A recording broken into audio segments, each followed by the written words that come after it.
नमस्कार दोस्तों, साल 2025 के अगस्त माह में पड़ने वाली अमावस्या पर संपूर्ण जानकारी आपको इस वीडियो में मिलेगी। अमावस्या की तिथि क्या है, शुभ मुहूर्त क्या है, इसका महत्व क्या है, साथ ही इसकी पूजा विधि क्या है और इस दिन कौन सी पौराणिक कथा हमें ज़रूर सुननी चाहिए। तो चलिए वीडियो को शुरू करते हैं, लेकिन इससे पहले अगर आप मेरे चैनल पर नए हैं तो मेरे चैनल को सब्सक्राइब जरूर करें, ताकि इसी तरह के व्रत और त्योहारों से संबंधित तिथि की सही और सटीक जानकारी समय समय पर आपको मिलती रहे। तो चलिए वीडियो को शुरू करते हैं। अमावस्या तो हर महीने में आती है, पर भाद्रपद माह की अमावस्या का एक विशेष ही महत्व है। इसे कुश ग्रहणी अमावस्या या पिठोरी अमावस्या भी कहा जाता है। इस दिन पितरों का तर्पण, श्राद्ध और दान पुण्य करने का विधान है। वैदिक पंचांग के अनुसार इस साल भाद्रपद अमावस्या की तिथि 22 अगस्त दिन शुक्रवार को दिन में 11:55 पर शुरू हो रही है। वहीं इसकी समाप्ति 23 अगस्त को दिन में 11:35 पर होगी।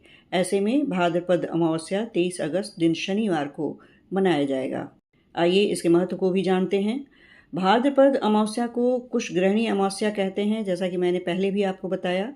ऐसा माना गया है कि इस दिन एकत्र की गई कुश बहुत ही पवित्र और लाभकारी होती है। वहीं इस दिन माताएं अपनी संतान के दीर्घायु, जीवन और सुख समृद्धि के लिए पिठोरी अमावस्या का व्रत रखती हैं। इस व्रत में माताएं आटे से 64 योनियों की प्रतिमाएं बनाकर उनकी पूजा करती हैं। इसके अलावा इस दिन पवित्र नदी में स्नान और दान करने का भी बहुत ही महत्व है। स्नान के बाद पितरों के लिए तर्पण, पिंडदान और श्राद्ध कर्म किए जाते हैं। इसके साथ ही गरीब और ज़रूरतमंदों को अन्न, वस्त्र और धन का दान भी किया जाना शुभ माना गया है। इसकी पूजा विधि भी आप समझ लें। इस दिन सुबह जल्दी उठकर किसी पवित्र नदी, सरोवर या घर पर ही पानी में गंगा जल मिलाकर स्नान करें। स्नान के बाद सूर्यदेव को अर्घ्य दें और बहते जल में काले तिल प्रवाहित करें। इन दिन पितरों की आत्मा की शांति के लिए तर्पण और पिंड दान करना चाहिए। इसके लिए कुश और काले तिल का उपयोग करें।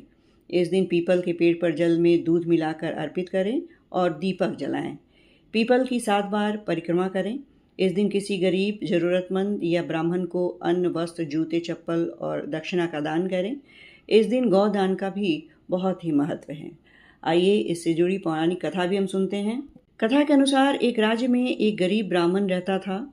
पैसों की कमी के कारण उसकी पुत्री का विवाह नहीं हो पा रहा था। अपनी गरीबी से परेशान होकर एक दिन ब्राह्मण दंपति ने एक साधु से उपाय पूछा। तो साधु ने बताया कि पास के एक गांव में एक धोबन है जो अपने बेटे और बहू के साथ रहती है।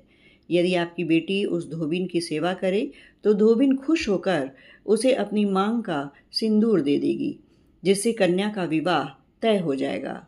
यह सुनकर कन्या धोबिन के घर जाकर सारा काम करने लगी और इसका पता धोबिन और उसकी बहू को नहीं चल पाया। एक दिन धोबिन ने अपनी बहू से पूछा कि तुम इतना सारा काम इतनी जल्दी कैसे कर लेती हो?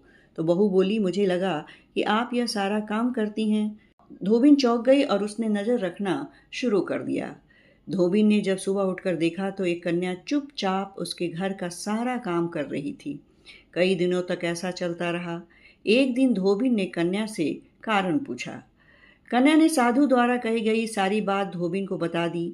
उसकी बात सुनकर धोबिन ने अपनी मांग का सिंदूर उसे दिया और उसी समय धोबिन के पति की मृत्यु हो गई। उससे दुखी होकर कन्या घर से निकल पड़ी और एक पीपल के पेड़ के पास पहुंचकर 108 ईंटों के टुकड़े लिए और उन टुकड़ों को 108 बार परिक्रमा करके एक-एक बार फेंकने लगी। कन्या के ऐसा करने से धोबिन का पति जीवित हो गया। पीपल के पेड़ की परिक्रमा के कारण कन्या को शुभ फल की प्राप्ति हुई। ये थी अमावस्या की पौराणिक कथा। वीडियो अच्छी लगी हो तो इसे लाइक और शेयर जरूर करें। अब आप मुझे आज्ञा दें। नमस्कार।